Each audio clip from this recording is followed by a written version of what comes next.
Imaginem uma situação em que bancos quebram, empresas fecham suas portas e milhões de pessoas perdem seus empregos. Essa é a realidade que muitos enfrentaram durante a crise financeira de 2008. Mas como os Estados Unidos chegaram a esse ponto? O que fez com que o mundo inteiro passasse por uma recessão? Nesse vídeo, vamos entender completamente como começou e como terminou a crise de 2008, a maior crise global recente que já passamos. A crise de 2008 foi a maior desde a crise de 1929.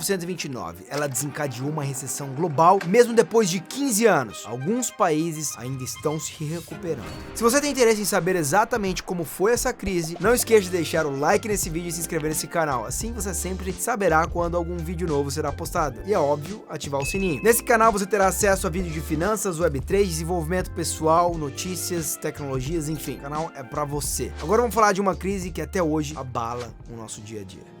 A crise de 2008 ocorreu devido a uma bolha imobiliária nos Estados Unidos, causado pelo aumento nos valores imobiliários que não foi acompanhado por um aumento de renda da população. Mas grandes crises não acontecem de um mês para o outro. E apesar da crise ter estourado para o mundo em 2008, ela começou alguns anos antes disso. Estima-se que 4 grandes episódios aconteceram antes de 2008 e acabaram ajudando com que a crise existisse. O estouro da bolha.com, atentados do 11 de setembro de 2001, a guerra no Iraque e no Afeganistão em resposta a esse atentado e a baixa taxa de juros. Ué, mas por que a bolha de 2001 causou a crise de 2008, hein? Com o estouro da bolha.com, várias empresas de tecnologia quebraram, fazendo com que a Nasdaq despencasse rapidamente. Para combater a possível recessão causada por essa queda, o Fed teve que aumentar as despesas das famílias através da inflação, e eles fizeram isso diminuindo as taxas de juros. Quem paga a conta é sempre ele: o pobre. Como o sonho da maioria das pessoas é ter uma casa própria, e nos Estados Unidos não é diferente, a população aproveitou as taxas de juros baixas para pegar cada vez mais empréstimos para comprar várias coisas, incluindo casas. Com a demanda para a compra de casas crescendo, os preços também acompanhavam essa alta. Para a compra de casas continuar sendo atrativa, os bancos tinham que oferecer ofertas de créditos cada vez mais atrativas para os seus clientes. Entre essas ofertas estavam juros mais baixos nos primeiros meses, o que aumentava o risco do comprador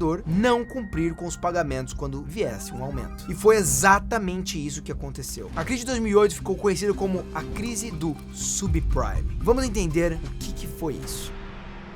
Para alguma pessoa conseguir pegar um empréstimo no banco, ela precisa responder um questionário sobre a sua identidade, aonde mora, com que trabalha, se você tem filhos, se é casado. Depois disso, a pessoa precisa comprovar que realmente que ela respondeu no questionário é verídico. E ela faz isso enviando carteira de trabalho, certidão de nascimento, comprovante de residência. Após todo esse processo, onde o banco vê que a pessoa tem uma vida estável, paga suas contas em dias e provavelmente não irá fugir de um dia para o outro, aí sim ele libera uma quantia para que a pessoa pegue o empréstimo. Como você é um bom pagador, internamente no banco, você recebe um selo de Prime, que indica que você é uma pessoa confiável. Você então quer comprar uma casa, fez todo esse processo, os documentos e as provas deram tudo certo. Você conseguiu o seu empréstimo e o banco te deu o selo de Prime. Então você compra a sua casa, senta no sofá pela primeira vez e pensa: finalmente tenho a minha casa própria. Mas será que ela é sua mesmo? Sinto te informar, mas essa casa na verdade é do banco, porque foi ele que te emprestou o dinheiro para você comprar a casa. A sua casa é como se fosse apenas uma garantia para você morar lá. O banco, ele te emprestou a casa para você passar um tempo lá. Esse tempo é a quantidade de meses que você tem que pagar o empréstimo que você fez com o banco. Todo esse processo é chamado de hipoteca, quando um imóvel é colocado como garantia para obter o empréstimo com juros mais baixos e prazos mais longos. Isso é muito comum nos Estados Unidos. Para o banco, fazer hipotecas é super lucrativo, já que os preços dos imóveis eles tendem a se valorizar com o tempo. E se a pessoa não pagar o empréstimo, ela é retirada da casa e o banco pode alugar a casa, vender ou fazer outra hipoteca com a mesma casa. Toda essa coisa de empréstimo e hipoteca é lindo quando o cliente paga tudo direitinho, tudo certinho, na data certa. Mas, como os bancos sempre querem ganhar mais, eles acabam crescendo muito o olho e ofereceram empréstimos para as pessoas sem condições, os chamados subprimes.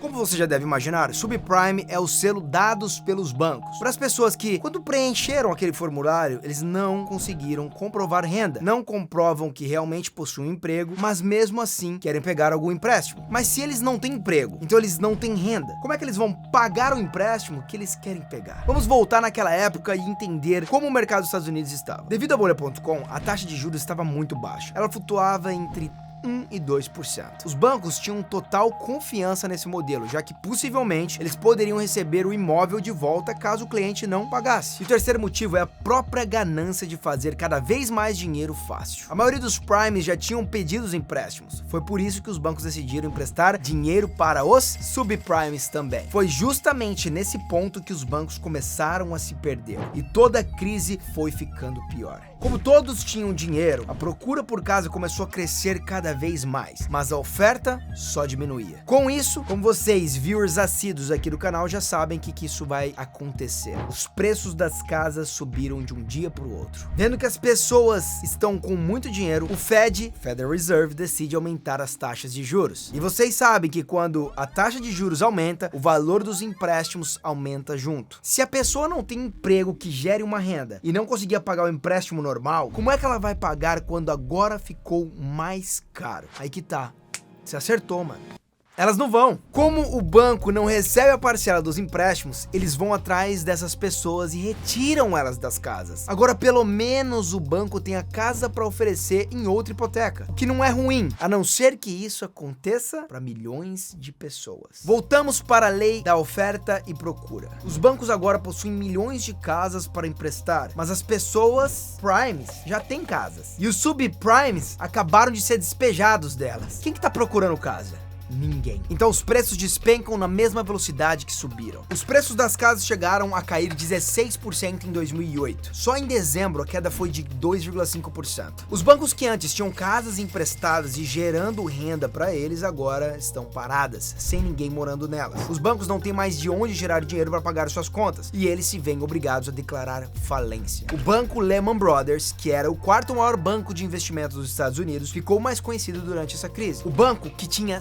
159 anos, possuía 25 mil empregados espalhados no mundo inteiro. Ele tinha 639 bilhões em ativos e 613 bilhões em passivos. Tudo estava indo muito bem. De 2005 a 2007, o banco reportou lucros absurdos, que só em 2007 foram de 4,2 bilhões de lucros líquidos. Nesse mesmo ano, as ações do banco alcançaram 86,18 dólares. Em 15 de setembro de 2008, o banco teve a falência decretada, com uma dívida de 613 bilhões de dólares. Os milhões de bancários agora foram demitidos. Não tem mais dinheiro, não tem mais renda. Sem dinheiro, eles cortam os gastos, o consumo diminui. Sem consumo, as empresas e mercados ficam com seus produtos parados nas prateleiras. E os Estados Unidos não importam mais produtos de outros países, causando assim, senhoras e senhores, a recessão global de 2008. Mas, meu Deus, mas e o resto do mundo? Como é que ficou nessa história? Na Europa, em 9 de agosto de 2007, o banco francês BNP Paribas congelou 1,6 bilhões de euros, na época equivalia a 2,2 bilhões de dólares. O banco declarou que tornava impossível determinar o valor de alguns bens de forma justa, independente de sua qualidade ou avaliação de crédito. No dia 10 de agosto, no Reino Unido, a Bolsa de Londres caiu 3,7%. O banco Northern Rock, um dos principais fornecedores de hipotecas do país, teve que pedir ajuda ao Banco da Inglaterra. Com essa notícia, as pessoas fizeram filas para retirar o seu dinheiro do banco, tirando 1 bilhão de libras, fazendo com que as ações caíssem 32%. O banco acabou sendo nacionalizado pelo governo em 2008. Em 15 de setembro de 2008, dia da falência do Lehman Brothers, o índice Dow Jones caiu 4,42%, S&P 500 4,69% e Nasdaq 3,6%. Além disso, a Bolsa de Londres caiu 3,92%, Paris 3,78% e Frankfurt 2,78%. A União Europeia teve uma queda no PIB de 4,5% em 2009. Mesmo com um estímulo de 200 milhões de euros, países como Espanha e Irlanda também sofriam com bolhas imobiliárias. Alemanha, França e Itália entraram em recessão. A Grécia talvez foi um dos países que mais sofreram, já que a economia do país é muito dependente do turismo. A economia global teve queda de 1,7% e o PIB per capita de 2,9%. Essa era a primeira recessão global desde 1993. Eu já entendi do mundo, mas e o Brasil? Como é que o nosso país se comportou nessa crise?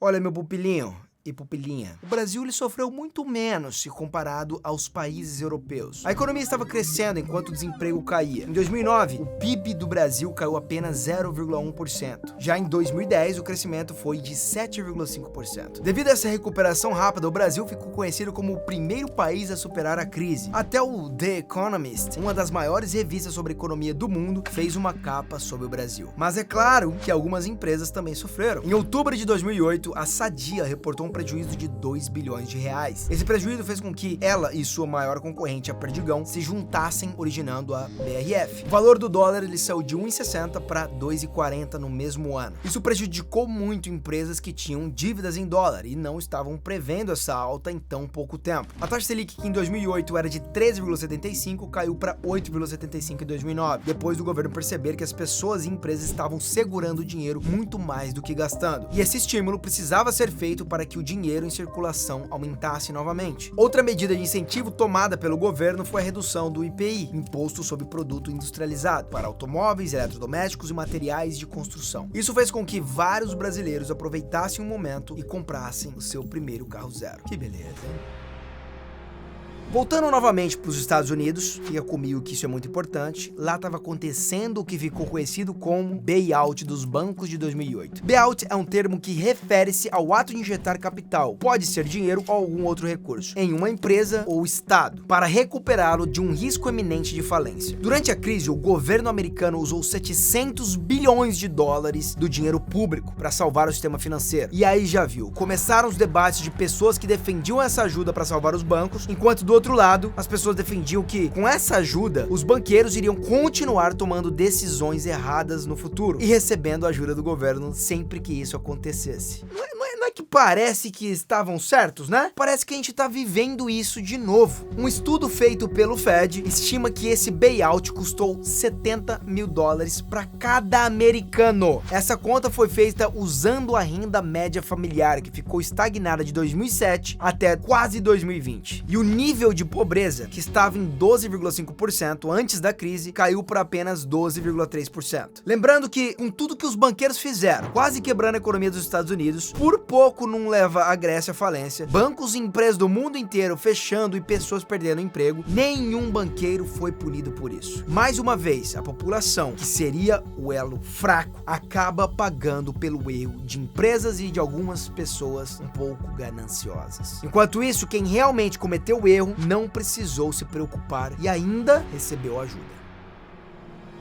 A crise de 2008 foi uma das piores que vivemos. Não só os Estados Unidos sofreram com ela, mas o mundo inteiro também sofreu. O quarto maior banco dos Estados Unidos declarou falência, assim como os outros bancos americanos e europeus. A União Europeia sofreu a queda do PIB e desemprego aumentou. Países como Espanha, França e Inglaterra sofreram com a falência de bancos e empresas. A Grécia foi um dos países que mais sofreu, já que a quantidade de turistas diminuiu muito por causa dessa crise. Apesar do Brasil não ter sofrido tanto, empresas brasileiras que tinham dívidas em dólares também foram pegas desprevenidas, já que o dólar teve uma alta repentina muito grande. Se podemos tirar alguma coisa boa de tudo isso, é que várias regulamentações foram criadas para as hipotecas. Pessoas e empresas agora estão mais inteligentes sobre guardar algum dinheiro para emergências e que crises podem ocorrer a qualquer momento. Por isso devemos sempre estar atento às notícias sobre economia ao redor do mundo. E para você ficar atento, bom, prazer, o meu nome é Ibrahim Ali, seja bem-vindo a este canal. Se você gostou desse vídeo, deixa o seu like, se inscreve e ativa o sininho, que assim você vai ficar atento sempre que alguma coisa, alguma notícia vier à tona. E também assuntos pertinentes para você. Não deixe também de me seguir nas outras redes sociais, estou presente no Instagram, no Twitter, no TikTok, fazendo conteúdos curtos e vai ser um prazer tê-los lá, tá bom? É isso, eu vou ficando por aqui, espero que você tenha curtido esse vídeo. Não esquece de se inscrever, hein? Deixa um comentário o que você achou e a gente se vê no próximo vídeo. Cruze, cruze, cruze.